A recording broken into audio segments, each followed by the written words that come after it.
أعوذ بالله من شرور أنفسنا ومن سيئات أعمالنا من يهده الله فلا مضل له ومن يضلله فلا هادي له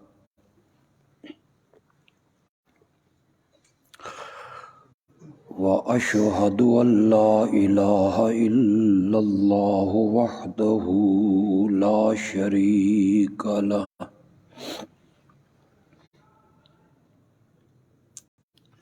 وأشهد أن محمدا عبده ورسوله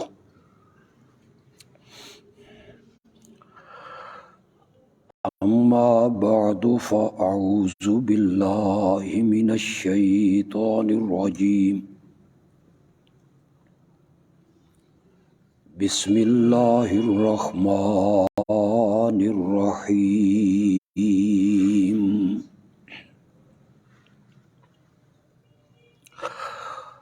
الله الذي جعل لكم الأرض قرارا والسماء بناء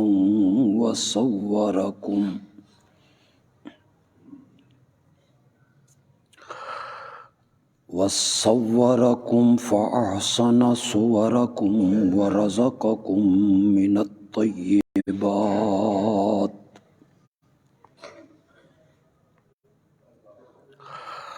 ذلكم الله ربكم فتبارك الله رب العالمين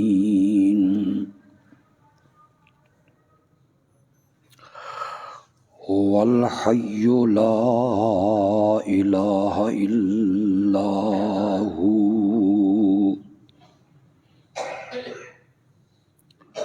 فادعوه مخلصين له الدين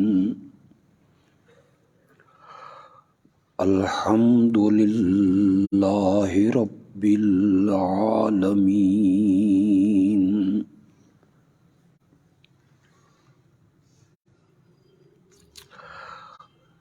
اللہ وہ ہے جس نے تمہارے لیے زمین کو ٹھہرنے کی جگہ بنایا اور آسمان کو چھت بنایا اور جس نے تمہیں صورتیں بخشیں پھر تمہیں اس نے اچھی اچھی صورتیں عطا کی ستھری چیزوں سے تمہیں روزی دی یہ ہے اللہ رب تمہارا بس برکت والی ذات اللہ کی ہے جو سارے جہانوں کا پالنہار ہے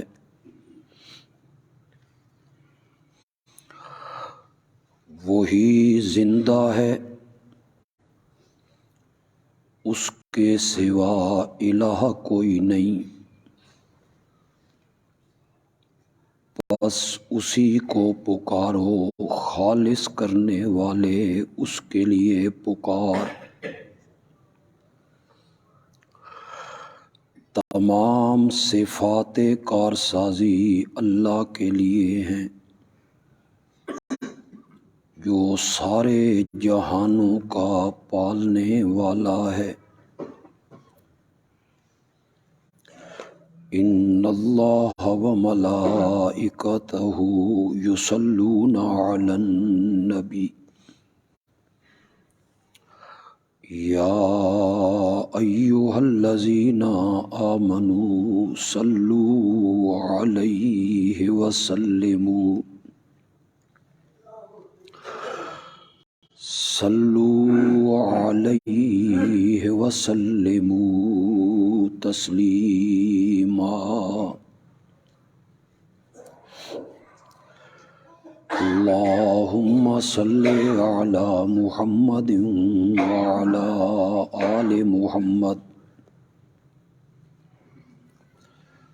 كما صليت على إبراهيم وعلى آل إبراهيم إنك حميد مجيد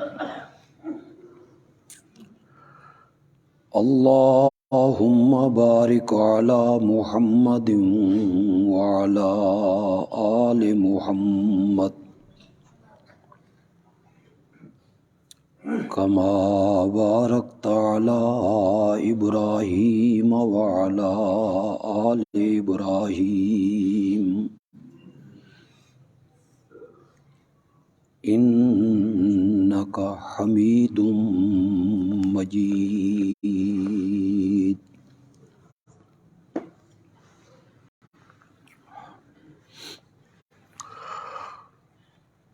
پچھلے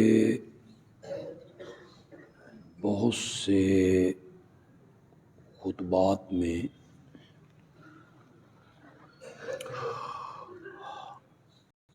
اس عنوان سے میں نے گفتگو کی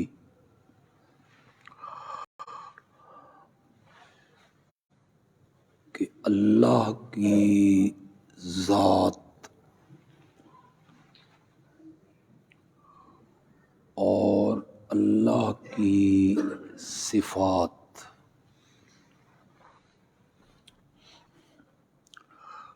یہ الگ ہیں اور نبی اکرم صلی اللہ علیہ وسلم کی ذات اور آپ کی صفات الگ ہیں.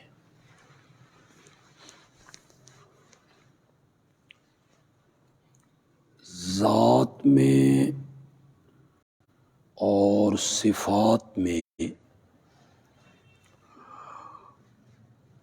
اللہ اور نبی اکرم صلی اللہ علیہ وسلم میں فرق ہے،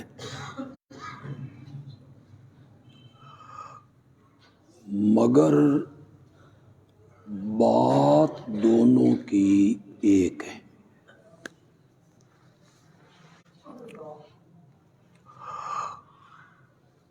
جس طرح اللہ کی بات کو ماننا ہے، اسی طرح نبی اکرم صلی اللہ علیہ وسلم کی بات کو بھی ماننا ہے.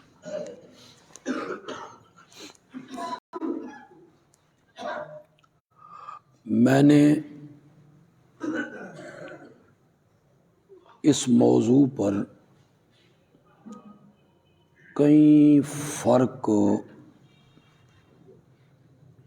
گزشتہ خطبات میں بیان کیے.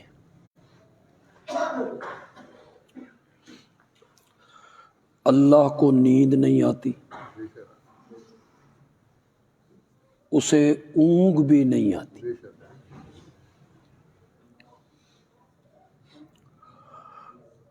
نبی اکرم صلی اللہ علیہ وسلم سو جاتے ہیں،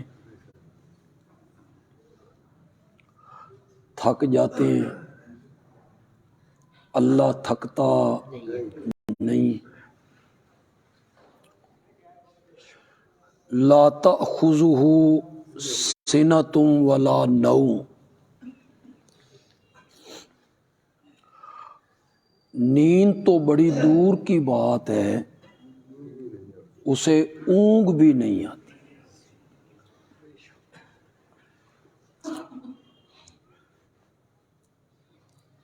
حدیث میں آتا ہے کہ آپ سفر پہ ہیں،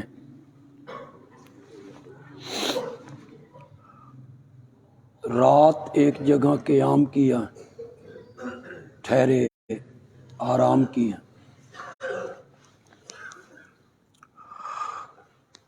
صحابہ نے کہا یا رسول اللہ تھکاوٹ بڑی ہے، نیند کا غلبہ ہے، صبح کی نماز کہیں رہ ہی نہ جائے۔ حضرت بلال رضی اللہ تعالی عنہ نے عرض کیا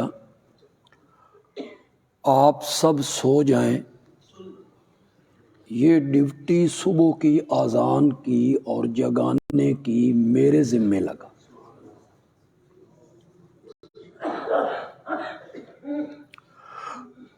بڑی مشہور حدیث ہے اور حدیث کی تقریباً تمام کتابوں نے اسے نقل بھی کی۔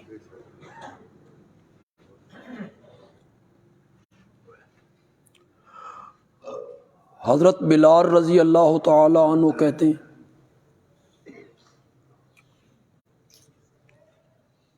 جب عین سحری کا ٹائم ہوا نا تو میں اپنے کجاوے کے ساتھ ٹیک لگا کے مشرق کی طرف منہ کر کے بیٹھ گئے۔ یوں ہی صبح صادق کی لکیر پھوٹتی ہے تو میں انہیں بھی جگاؤں گا، اذان بھی دوں۔ یہ جو کجاوے کے ساتھ ٹیک لگا کے سوئے تو انہیں بھی نیند آ گئی۔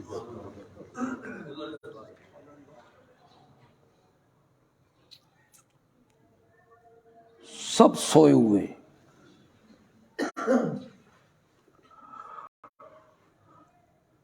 سورج چڑھ گیا اور سورج کی کرنیں جب ان پہ پڑیں سب سے پہلے امام الانبیاء کی آنکھ کھلی صلی اللہ علیہ۔ آپ نے آواز لگائی بلال کہاں ہو؟ دوسرے صحابہ بھی جاگ گئے۔ آپ نے بلال سے پوچھا آپ نے تو ڈیوٹی اپنے ذمے لی تھی، ہم سب کی نمازیں قضا ہو گئی۔ انہوں نے کہا یا رسول اللہ زیادہ ناراض نہ ہوں، جس رب نے آپ کو سلایا تھا نا اسی رب نے مجھے بھی سلایا، مجھے بھی نیند آ۔ تو رب کی صفت یہ ہے کہ اسے نیند نہیں آتی۔ نیند میں انسان دنیا و ما فیہا سے غافل ہو جاتا، اسے کوئی خبر نہیں ہوتی میرے سرانے کیا ہو رہا ہے، ارد گرد کیا ہو رہا ہے۔ کئی گھروں کو چور لوٹ کے لے جاتے ہیں اور گھر والے سوئے رہتے، پتہ ہی نہیں ہوتا۔ اللہ کی صفت یہ ہے کہ اسے نیند نہیں آتی، اور نبی اکرم صلی اللہ علیہ وسلم پر نیند کا غلبہ ہوتا ہے۔ اور نیند کا جب غلبہ ہوتا ہے تو پھر اس طرح ہو جاتا ہے کہ سورج چڑھ گیا ہے، آپ کی بھی نماز قضا ہو گئی ہے اور صحابہ کی نمازیں بھی قضا ہو۔ اگر آپ محسوس نہ کریں تو یہ جن لوگوں نے نظریہ بنایا ہے کہ فوت ہونے کے بعد بھی بزرگ ہمیں دیکھتے ہیں، ہمارے حالات سے واقف ہیں، ان کی ہم پر نظر ہے، یا ہم قبرستان جاتے ہیں تو انہیں پتہ چلتا ہے، وہ پہچانتے ہیں، ان سے گزارش ہے کہ وہ ذرا اس حدیث پر بھی غور کر لیں۔ یہاں سونے والے صرف اولیاء اللہ نہیں ہیں، ساری دھرتی اولیاء اللہ سے بھر جائے نا تو ایک صحابی کے پاؤں کے تلوے کو بھی ہاتھ نہیں لگا سکتے۔ صحابیت کا مقام سبحان اللہ، اسے ہم سوچ بھی نہیں سکتے۔ کبھی غور کریں، تدبر کریں، کبھی ڈوب کے سوچیں کہ ہماری حسرتیں دل ہی میں رہ گئیں کہ کبھی خواب ہی میں آمنہ کے لال کی زیارت ہو جائے، حسرت ہی حسرت رہی۔ وہ کتنے خوش نصیب لوگ تھے جو صرف میرے نبی کو دیکھتے نہیں تھے، مصافحے کرتے تھے، پھر معانقے کرتے تھے۔ کچھ خوش نصیب ایسے تھے جو سواری پر میرے نبی کے پیچھے بیٹھا کرتے تھے، پھر وہ فرط محبت سے اپنا سینہ نبی پاک کی پیٹھ مبارک سے ٹکرایا کرتے تھے۔ پھر وہی خوش نصیب تھے جو ایک دسترخوان پہ بیٹھ کر میرے نبی کے ساتھ کھانے کھایا کرتے تھے۔ آسمان دنیا نے ایسے لوگ کبھی نہیں دیکھے، اور قیامت کی صبح تک ایسے لوگ دیکھ بھی نہیں سکتے۔ یہ کیا ہو گیا ہے لوگوں کو؟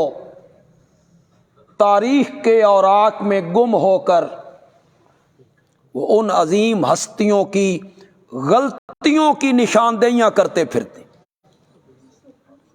فلاں صحابی نے فلاں غلطی کی تھی اور فلاں صحابی نے فلاں غلطی۔ کیا ہو گیا ان لوگوں؟ تاریخ کے اوراق میں مغیرہ بن شعبہ رضی اللہ تعالی، عمر ابن العاص رضی اللہ تعالی، معاویہ بن ابی سفیان رضی اللہ تعالی، صحابی ہیں نا، صحابی ہیں حضرت مغیرہ۔ اور صرف صحابی، عام صحابی نہیں ہیں، ان 1400 صحابہ میں شامل ہیں جنہوں نے درخت کے نیچے بیٹھ کر میرے نبی کے ہاتھ پر بیعت کی تھی، اور جس کے متعلق قرآن بولا ان الذین یبایعونک انما یبایعون اللہ، جن لوگوں نے حدیبیہ میں آپ کے ہاتھ پر بیعت کی تھی، انہوں نے آپ کے ہاتھ پہ نہیں میرے ہاتھ پہ بیعت کی تھی۔ یہ قرآن ہے، تم تاریخ کی کتابیں اٹھائے پھرتے ہو، طبری یہ کہتا ہے اور ابن اسیر یہ کہتا ہے اور فلاں مورخ یہ کہتا ہے۔ طبری میرے نبی کے بارے میں کیا کہتا ہے؟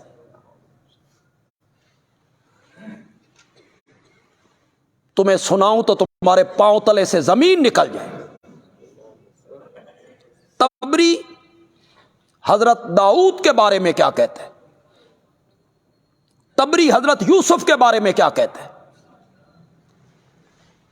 وہ نہیں سناتے ہو طبری کی باتیں، اور طبری کی وہ باتیں سناتے رہتے ہو جو صحابہ کے متعلق کہتا ہے۔ وہ بھی سناؤ نا جو میرے نبی کے بارے میں کہتا ہے۔ حضرت داؤد کے بارے میں کہتا ہے کہ اپنے کوٹھے پہ چڑھے تھے اور پروسل پہ عاشق ہو گئے تھے، وہ بھی سناؤ نا۔ طبری کی بات مانوں جو نبوت پہ حملے کرتا ہے، طبری کی بات مانوں جو صحابہ پہ عمل کرتا ہے، یا رب کی بات مانوں؟ ان الذین یبایعونک انما یبایعون اللہ، ید اللہ ہے، ید اللہ کا معنی کرو، ید اللہ ہے فوق ایدیہم۔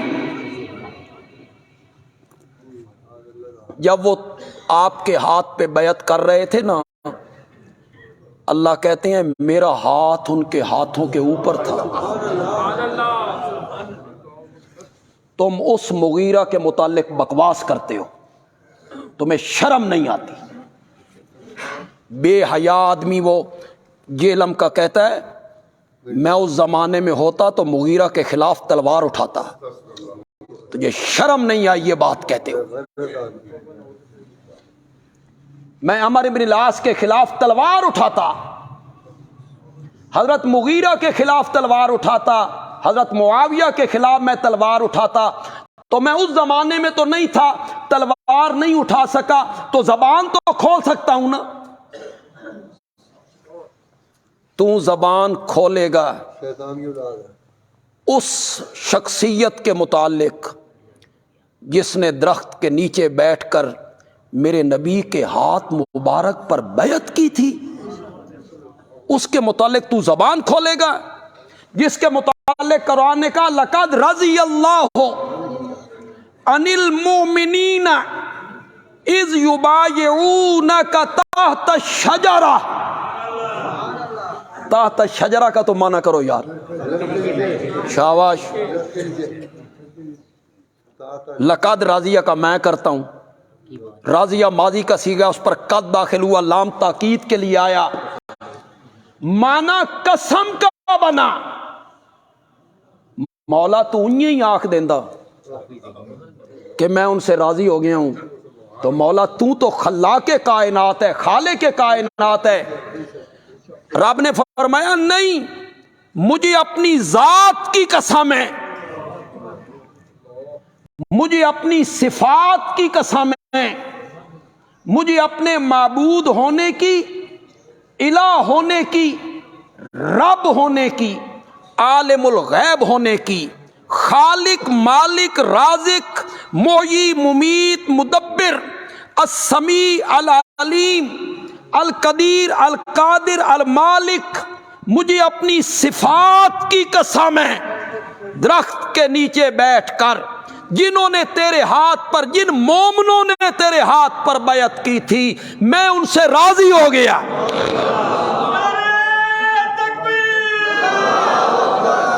یہ بغیرت کہتا ہے، یہ بغیرت کہتا ہے. میں اس وقت ہوتا تو مغیرہ کے خلاف تلوار اٹھاتا. یہ شرم نہیں آئی تجھے یہ بات کہتے ہوئے ایک صحابی کے متعلق؟ اور صحابی بھی وہ، تمہیں کیسے بتاؤں مغیرہ کون ہے؟ قصور مغیرہ کا کیا ہے؟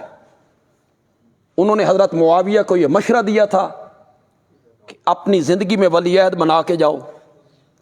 آپ ولی عہد بنا کے نہیں جائیں گے تو حضرت عثمان کی شہادت کے بعد کیا ہوا تھا، یہودیوں نے کیا کیا ہمارے ساتھ، پھر جنگیں ہوئیں، پھر صحابہ شہید ہوئے، پھر آپ آئے، پھر بے چینی چین میں بدل گئی، پھر بے سکونی سکون میں بدل گئی، پھر فتوحات شروع ہو گئیں. 19 سال آپ حکومت کی، تو اپنی زندگی میں ولی عہد بنا دیں تاکہ آپ کے بعد خلافت کا کوئی مسئلہ نہ ہو. تو کس کو بنائیں؟ انہوں نے کہا اپنے بیٹے یزید کو بناؤ. بس یہی قصور ہے مغیرہ کا. اس ایک قصور سمجھتے ہو کہ اس صحابی نے یہ مشورہ دیا حضرت معاویہ کو، اور کہتے ہو میں تلوار اٹھا کے اس کے خلاف آتا. تلوار تو میں نہیں اٹھا سکا، اب زبان تو کھولوں گا. تیرے زبان کھولنے سے کیا ہوتا ہے؟ رب نے، اللہ اکبر، میں کیسے آپ کو بتاؤں حضرت مغیرہ کے متعلق.